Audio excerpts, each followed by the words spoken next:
ಸ್ನೇಹಿತರೆ ನಮಸ್ಕಾರ. ನಾನು ನಿಮ್ಮ ರಾಕೇಶ್ ಅರುಂಡಿ. ದೈಹಿಕ ಶಿಕ್ಷಕರೊಬ್ಬರು ಎಲ್ಲರ ಮುಂದೆ ಕಪಾಳಕ್ಕೆ ಹೊಡೆದ್ರು, ಎಲ್ಲರ ಎದುರು ಚೀಮಾರಿ ಹಾಕಿದ್ರು ಅನ್ನೋ ಒಂದೇ ಒಂದು ಕಾರಣಕ್ಕೆ ವಿದ್ಯಾರ್ಥಿ ಶಾಲಾ ಕಟ್ಟಡದ ಮೇಲಿಂದ ಜಿಗಿದು ತನ್ನ ಪ್ರಾಣವನ್ನೇ ಕಳೆದುಕೊಂಡು ಬಿಟ್ಟಿದ್ದ. ಈ ಘಟನೆ ನಡೆದು ಇನ್ನು 1 ತಿಂಗಳು ಕೂಡ ಮಾಸಿಲ್ಲ. ಸ್ನೇಹಿತರೆ, ಯಾಕೆ ಈ ಮಾತನ್ನು ಹೇಳ್ತಾ ಇದ್ದೀನಿ ಅಂದರೆ, ವಿದ್ಯಾರ್ಥಿಗಳಿಗೆ ಶಿಕ್ಷೆ ಕೊಡೋದು, ದಂಡಿಸೋದು, ಎಲ್ಲರ ಮುಂದೆ ಅವಮಾನ ಮಾಡೋದು ಶಿಕ್ಷಾರ್ಹ ಅಪರಾಧ ಅಂತ ಕಾನೂನುಗಳೇನು ಹೇಳಬೇಕಾಗಿಲ್ಲ. ವಿದ್ಯಾರ್ಥಿಗಳ ಮಾನಸಿಕ ಸ್ಥಿತಿಗತಿ, ಅವರ ಭವಿಷ್ಯದ ದೃಷ್ಟಿಯಿಂದ ಹಾಗೆ ಮಾಡದೇ ಇದ್ದರೆ ಒಳಿತಾಗುತ್ತೆ. ಹೌದು, ಇದೆಲ್ಲ ನಾವೆಲ್ಲರೂ ಕೂಡ ಒಪ್ಕೊಳ್ಳೇಬೇಕು. ಆದರೆ ಇದೀಗ ಈ ವಿಷಯದಲ್ಲಿ ಹೈಕೋರ್ಟ್ ಮಹತ್ವದ ಅಭಿಪ್ರಾಯವೊಂದನ್ನು ಹಂಚಿಕೊಂಡಿದೆ. ವಿದ್ಯಾರ್ಥಿಗೆ ಶಿಕ್ಷೆ ಕೊಟ್ಟ ಕಾರಣಕ್ಕೆ ದೈಹಿಕ ಶಿಕ್ಷಕಿಯೊಬ್ಬರ ಮೇಲೆ ಹಾಕಲಾಗಿದ್ದಂಥ ಕ್ರಿಮಿನಲ್ ಕೇಸ್ನ ರದ್ದು ಮಾಡಿದೆ. ಶಿಕ್ಷಕರು ಮಕ್ಕಳನ್ನು ದಂಡಿಸಿದರೆ, ಹೊಡೆದರೆ ಅಪರಾಧ ಆಗೋದಿಲ್ಲ ಅಂತ ಕರ್ನಾಟಕ ಹೈಕೋರ್ಟ್ ಅಭಿಪ್ರಾಯವನ್ನು ಪಟ್ಟಿದೆ. ಅದು ಕೂಡ ಕಾನೂನು ಮಿತಿಯಲ್ಲಿರಬೇಕು, ಶಿಸ್ತು ಪಾಲನಾ ಮಿತಿಯಲ್ಲಿರಬೇಕು ಅಂತ ಹೇಳಿ ಮಾಹಿತಿಯೊಂದನ್ನು ಹಂಚಿಕೊಂಡಿರೋದು. ಸ್ನೇಹಿತರೆ, ಹೈಕೋರ್ಟ್ ಹೇಳಿದ್ದೇನು, ಏನಿದು ಕೇಸ್, ಒಂದಿಷ್ಟು ವಿವರಣೆಗಳನ್ನು ನೋಡ್ತಾ ಹೋಗೋಣ. ಸ್ನೇಹಿತರೆ, ನೀವೆಲ್ಲರೂ ಕೂಡ ನಿಮ್ಮೆಲ್ಲರ ಬಾಲ್ಯವನ್ನು, ಅಂದರೆ ಈ 90ರ ದಶಕದ ಮಕ್ಕಳೆಲ್ಲರೂ ಕೂಡ ಅವ್ರ ಬಾಲ್ಯವನ್ನು ನೆನಪು ಮಾಡಿಕೊಂಡ್ರೆ, ನಮ್ಮ ಶಿಕ್ಷಕರೆಲ್ಲ ಮೈಕೈ ಬಾಸುಂಡೆ ಬರುವಂತ ಹೊಡಿತಾಯಿದ್ರು. ಅಂಗೈ ಉಲ್ಟಾ ಮಾಡಿ ಬೆರಳುಗಳ ಮೇಲೆ ನಿರಂತರವಾಗಿ ಬಾರಿಸ್ತಾಯಿದ್ರು. ಆದರೂ 90ರ ದಶಕದ ನಾವೆಲ್ಲರೂ ಕೂಡ ಅವರು ಹೊಡೆದಿದ್ದಕ್ಕೆ ಶಿಸ್ತನ್ನು ಕಲ್ತೀವಿ ಅಂತ ಒಪ್ಕೊಳ್ತೀವಿ. ಹೆಚ್ಚು ಹೊಡಿತಾ ಇದ್ದಂಥ ಟೀಚರ್ಸ್ಗಳ ಇವತ್ತು ನಮ್ಮೆಲ್ಲರ ಪಾಲಿಗೆ ದಿ ಬೆಸ್ಟ್ ಟೀಚರ್ಸ್ಗಳಾಗಿದ್ದಾರೆ. ಅವರೇ ಮಾಡೆಲ್ ಕೂಡ ಆಗಿದ್ದಾರೆ. ನಮ್ಮ ಮಕ್ಕಳಿಗೆ ಹೊಡೀರಿ ಸ್ವಾಮಿ ಅಂತ ನಮ್ಮ ಪೋಷಕರೇ ಶಿಕ್ಷಕರಿಗೆ ಅಭಯ ಹಸ್ತವನ್ನು ಕೊಡ್ತಾಯಿದ್ರು. ಶಾಲೆಗಳಿಗೆ ಬಂದು ಪರ್ಮಿಷನ್ ಗ್ರಾಂಟೆಡ್ ಸರ್ಟಿಫಿಕೇಟ್ ಕೂಡ ಪೋಷಕರು ಕೊಟ್ಟು ಬಿಡ್ತಾಯಿದ್ರು. ಆದರೆ ಈಗೆಲ್ಲ ಕಾಲ ಬದಲಾಗಿದೆ. ಪೋಷಕರು ಕೂಡ ಸೂಕ್ಷ್ಮ ಮನಸ್ಥಿತಿಯವರಾಗಿದ್ದಾರೆ. ಮಕ್ಕಳು ಕೂಡ ಸಂಕುಚಿತ ಸ್ವಭಾವದವರು ಆಗಿರೋದ್ರಿಂದ ಟೀಚರ್ಸ್ಗಳು ಎಲ್ಲರ ಮುಂದೆ ಹೊಡೆದುಬಿಟ್ರೆ, ಅವಮಾನ ಮಾಡಿಬಿಟ್ರೆ ನೇರವಾಗಿ ಪೋಷಕರನ್ನೇ ಶಾಲೆ ಕರೆದುಕೊಂಡು ಬಂದು ಅಲ್ಲಿ ಗಲಾಟೆ ಮಾಡಿದಂಥ ಅನೇಕ ಉದಾಹರಣೆಗಳು ಕೂಡ ಇದ್ದಾವೆ. ಇನ್ನು ಟೀಚರ್ಸ್ಗಳಿಗೂ ಕೂಡ ಇವತ್ತು ಪ್ರೈಮರಿ ಶಾಲೆಯ ಹುಡುಗರೇ ಕೂಡ ಧಮಕಿ ಹಾಕುವ ಕಾಲವೂ ಕೂಡ ಬಂದಿದೆ. ಅದಕ್ಕೆ ಅನೇಕ ಕಾರಣಗಳು ಕೂಡ ಇರ್ಬೋದು. ಯಾಕೆಂದರೆ ಒಂದು, ಗುರುಗಳ ಮೇಲಿನ ಗೌರವ ಕಡಿಮೆ ಆಗ್ತಾ ಇದೆ. ಅದನ್ನು ಪೋಷಕರು ಮನೇಲಿ ಹೇಳ್ಕೊಡ್ತಾನೂ ಕೂಡ ಇಲ್ಲ. ಆ ಟೀಚರ ಅವನು ಕಡಿಮೆ ಸಂಬಳಕ್ಕೆ ದುಡಿಯೋನು, ಅವನಿಗೆ ಅಷ್ಟು ಧಿಮಾಕ ಅಂತ ಹೇಳಿ ಮಕ್ಕಳ ಮುಂದೆನೇ ಹೀಯಾಳಿಸ್ಬಿಟ್ರೆ ಹೇಗೆ ಶಿಕ್ಷಕರ ಮೇಲೆ ಮಕ್ಕಳಿಗೂ ಕೂಡ ಗೌರವ ಬರಲಿಕ್ಕೆ ಸಾಧ್ಯ ಹೇಳಿ? ಇನ್ನೂ ಇಂದಿನ ಕೆಲವು ಟೀಚರ್ಸ್ಗಳು ಕೂಡ ಅನೇಕ ಲೈಂಗಿಕ ಕಿರುಕುಳದ ಆರೋಪಗಳಲ್ಲಿ ಸಿಲುಕು ಹಾಕ್ಕೊಳ್ತಾ ಇರೋದು ಕೂಡ ಅನೇಕ ಪ್ರಕರಣಗಳು ವಿದ್ಯಾರ್ಥಿಗಳ ಮನಸ್ಸನ್ನು ಕೂಡ ಬದಲಾಯಿಸ್ತಾ ಇರ್ಬೋದು. ಅದೇನೇ ಇರಲಿ, ಶಿಕ್ಷಕರು ಕೆಲವು ಬಾರಿ ಕೋಲೆತ್ತದಿದ್ದರೆ ಕೆಲವರು ಸರಿದಾರಿಗೆ ಬರೋದಿಲ್ಲ ಅನ್ನೋದು ಅನೇಕರ ವಾದ. ಅದಕ್ಕೋಸ್ಕರವಾಗಿಯೇ ಹೈಕೋರ್ಟ್ ಇಂಥ ಮಾತನ್ನು ಹೇಳಿರೋದು.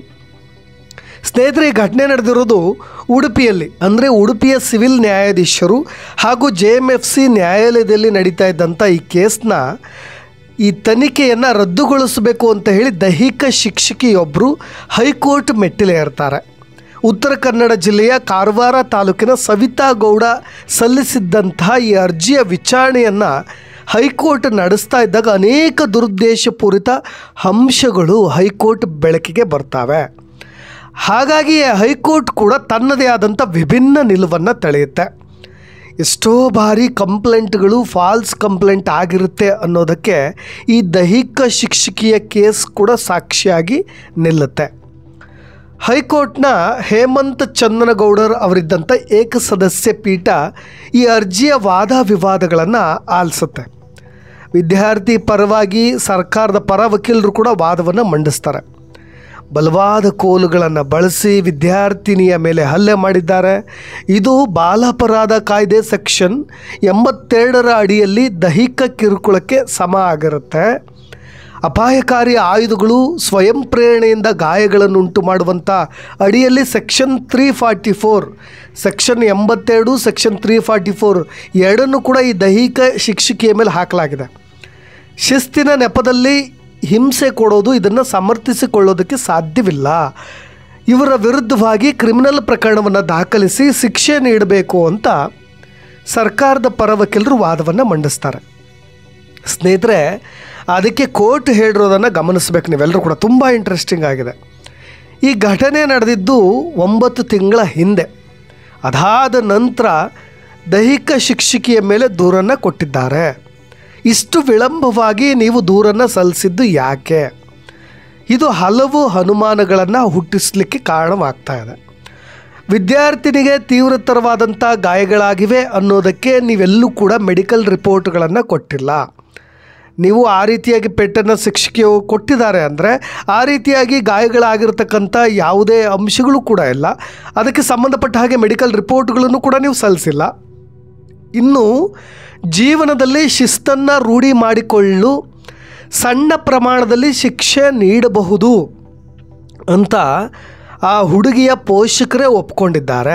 ಆ ವಿದ್ಯಾರ್ಥಿನಿಯ ಪೋಷಕರೇ ಒಪ್ಕೊಂಡ್ಬಿಟ್ಟಿದ್ದಾರೆ. ಶಿಕ್ಷಕರು ಕ್ರೌರ್ಯ ಹಾಗೂ ಶಿಕ್ಷೆಯ ಪ್ರಮಾಣ ಮಿತಿಯನ್ನು ದಾಟದ ಹೊರತಾಗಿ ಅದು ಅಪರಾಧ ಆಗೋದಿಲ್ಲ, ಅವರನ್ನು ಶಿಕ್ಷೆಗೆ ಗುರಿಪಡಿಸ್ಲಿಕ್ಕೆ ಸಾಧ್ಯವೇ ಇಲ್ಲ ಅಂತ ಹೈಕೋರ್ಟ್ ಹೇಳಿರೋದು. ನೋಡಿ, ವಾದ ವಿವಾದಗಳು ನಡೀತಾ ಇರಬೇಕಾದ್ರೆ ಪೋಷಕರೇ ನನ್ನ ಮಗಳು ಶಿಸ್ತನ್ನು ರೂಢಿ ಮಾಡ್ಕೊಳ್ಳಿಕ್ಕೆ ಹೊಡೆದ್ರೆ ತಪ್ಪೇನಿಲ್ಲ ಅಂತ ಹೇಳಿ ಒಪ್ಕೊಂಡು ಬಿಡ್ತಾರೆ. ಅದನ್ನೇ ಇಲ್ಲಿ ನ್ಯಾಯಾಧೀಶರು ಕೂಡ ಪಾಯಿಂಟ್ಔಟ್ ಮಾಡಿ ಹೇಳ್ತಾ ಇರೋದು.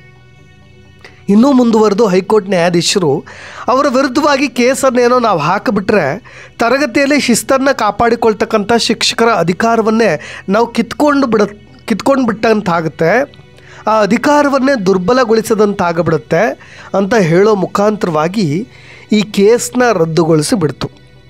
ಆ ಹುಡುಗಿ ಓದ್ತಾ ಇರೋದು 6ನೇ ತರಗತಿಯ ವಿದ್ಯಾರ್ಥಿನಿ. ಆಕೆ ಸುಧಾರಣಾ ಶಿಸ್ತಿನ ಕ್ರಮವನ್ನು ಅವಳು ಸಹಿಸಿಕೊಳ್ಳಬಲ್ಲಳು ಅಂತ ಹೇಳಿ ಹೈಕೋರ್ಟ್ ಕೂಡ ಅಭಿಪ್ರಾಯಪಟ್ಟಿದೆ. ಆ ರೀತಿಯಾಗಿ ಸಣ್ಣ ಪುಟ್ಟ ಪೆಟ್ಟನ್ನು ಕೊಟ್ಟರೂ ಕೂಡ 6ನೇ ತರಗತಿಯಾಗಿ ವಿದ್ಯಾರ್ಥಿನಿಯಾಗಿರ್ತಕ್ಕಂಥ ಆಕೆ ಅದನ್ನು ಸಹಿಷ್ಣುತಾ ಮನೋಭಾವ ಆಕೆ ಹೊಂದಿದ್ದಾಳೆ, ಅಷ್ಟು ಫಿಟ್ ಇದ್ದಾಳೆ ಅನ್ನೋದನ್ನು ಕೂಡ ಇಲ್ಲಿ ಹೈಕೋರ್ಟ್ ಮೆನ್ಷನ್ ಮಾಡ್ತಾ ಇದೆ. ಈ ಕೇಸ್ನಲ್ಲಿ ಈ ಕೇಸ್ನಲ್ಲಿ ಆ ದೈಹಿಕ ಶಿಕ್ಷಕಿಯೊಬ್ಬರ ಮೇಲೆ ಕೊಟ್ಟಿರ್ತಕ್ಕಂಥ ದೂರು ಏನಿದೆ ಅದು ಸತ್ಯಾಸತ್ಯತೆಗಿಂತ ಹೆಚ್ಚಾಗಿ ಏನೋ ವೈಯಕ್ತಿಕ ದ್ವೇಷ ಎದ್ದು ಕಾಣ್ತಾ ಇದೆ ಅನ್ನೋದನ್ನು ಹೈಕೋರ್ಟ್ ಹೇಳಿರೋದು. ಇಲ್ಲ ಸಲ್ಲದ ಆಪಾದನೆ ಮಾಡಕೂಡದು ಅಂತ ಹೇಳಿ ತರಾಟೆಗೂ ಕೂಡ ತೆಗೆದುಕೊಂಡ್ಬಿಟ್ಟಿದೆ. ಸ್ನೇಹಿತರೆ, ನಾವೆಲ್ಲರೂ ಕೂಡ ಅಭಿಪ್ರಾಯ ಪಡ್ತೀವಿ ಈ ಕೇಸ್ನಲ್ಲಿ ಪರ್ಟಿಕ್ಯುಲರಾಗಿ ಏನೋ ವೈಯಕ್ತಿಕ ದ್ವೇಷಗಳನ್ನು ಇಟ್ಕೊಂಡು ದೂರನ್ನು ಕೊಟ್ಟಿರ್ಬೋದು. ಅದೇನೇ ಇರಲಿ, ಗುರುಗಳು ತಂದೆ ತಾಯಿಗೆ ಸಮಾನ, ಅದೊಂದು ಗೌರವಾನ್ವಿತ ಹುದ್ದೆ ಕೂಡ. ಪೋಷಕರು ಹೆಚ್ಚಿನ ಕಾಲಹರಣವನ್ನು ಈ ಪೋಷಕರ ಮಕ್ಕಳು ಏನಿರ್ತಾರಲ್ಲ, ಈ ವಿದ್ಯಾರ್ಥಿಗಳು ಹೆಚ್ಚಾಗಿ ಪೋಷಕರ ಜೊತೆ ಕಾಲಹರಣ ಮಾಡೋದಕ್ಕಿಂತ ಹೆಚ್ಚಾಗಿ ಶಿಕ್ಷಕರ ಬಳಿಯೇ ಕಾಲಹರಣ ಮಾಡ್ತಾರೆ, ಶಾಲೆಗಳಲ್ಲಿಯೇ ಹೆಚ್ಚಿನ ಸಮಯವನ್ನು ಕಳೀತಾರೆ. ಹಾಗಾಗಿ ಹೆಚ್ಚಿನ ಜವಾಬ್ದಾರಿ ಕೂಡ ಶಿಕ್ಷಕರಿಗೂ ಕೂಡ ಇದೆ. ಎಲ್ಲೋ ಕೆಲವೊಂದು ಲೋಪದೋಷಗಳು ಹೆಚ್ಚಾಗಿ ಕಾಣಸಿಗ್ತಾ ಇರೋದು, ಆದರೆ ಇಂದು ಹೆಚ್ಚಿನ ಲೋಪದೋಷಗಳು ಕಾಣಸಿಗ್ತಾ ಇರೋದು ವಿದ್ಯಾರ್ಥಿಗಳಲ್ಲಿನ ನೈತಿಕ ಮೌಲ್ಯಗಳು ಮರೆಯಾಗ್ತಾ ಇರೋದ್ರಿಂದ. ಅದು ಶಿಕ್ಷಕರು ಕೂಡ ಕಲಿಸ್ಕೊಡ್ಬೇಕು. ಈ ಸಮತೋಲನ ನಿರ್ಮಾಣವಾಗಿಬಿಟ್ರೆ ಎಲ್ಲವೂ ಸರಿ ಹೋಗುತ್ತೆ ಅನ್ನೋದು ನನ್ನ ಅಭಿಪ್ರಾಯ. ಹಾಗೆಂದ ಮಾತ್ರಕ್ಕೆ ಹೈಕೋರ್ಟ್ ಈಗ ನೀಡಿರ್ತಕ್ಕಂಥ ಈ ಒಂದು ಅಭಿಪ್ರಾಯ ಏನಿದೆ, ಹೊಡೆಯೋದು ಜೊತೆಗೆ ಆ ಮಿತಿಯನ್ನು ಮೀರದೆ, ಕ್ರೌರ್ಯವನ್ನು ಮೀರದೆ ಪೆಟ್ಟನ್ನು ಕೊಡೋದು ಕೂಡ ಅಪರಾಧವಲ್ಲ ಅಂತ ಹೈಕೋರ್ಟ್ ಪಟ್ಟಿರ್ತಕ್ಕಂಥ ಅಭಿಪ್ರಾಯ ಶಿಕ್ಷಕರಿಗೆ ಒಂದು ಸರ್ವಾಧಿಕಾರವನ್ನು ಕೊಟ್ಟಂತೆಯೂ ಅಲ್ಲ. ಅದನ್ನು ನೋಡಿಕೊಂಡು ಆ ಮಿತಿಯೊಳಗೆ ಶಿಕ್ಷೆಯನ್ನು ನೀಡಿದ್ರೆ ಅದು ಎಲ್ಲರೂ ಕೂಡ ವೆಲ್ಕಮ್ ಮಾಡಬಹುದು ಅಂತ ಹೇಳ್ತಾ ಇನ್ನಷ್ಟು ಸುದ್ದಿಗಳೊಂದಿಗೆ ಮತ್ತೆ ಬರ್ತೀನಿ. ನಾನು ರಾಕೇಶ್ ಆರುಂಡಿ, ಧನ್ಯವಾದ. ಸ್ನೇಹಿತರೆ, ಅವನಿಯಾನ ಚಾನಲ್ನ ಸಬ್ಸ್ಕ್ರೈಬ್ ಮಾಡದೇ ಇದ್ದರೆ ಮೊದಲು ಸಬ್ಸ್ಕ್ರೈಬ್ ಮಾಡಿ ಮತ್ತು ಇನ್ನಷ್ಟು ಅಪ್ಡೇಟ್ಸ್ಗಳಿಗಾಗಿ ಪ್ರೋತ್ಸಾಹಿಸಿ.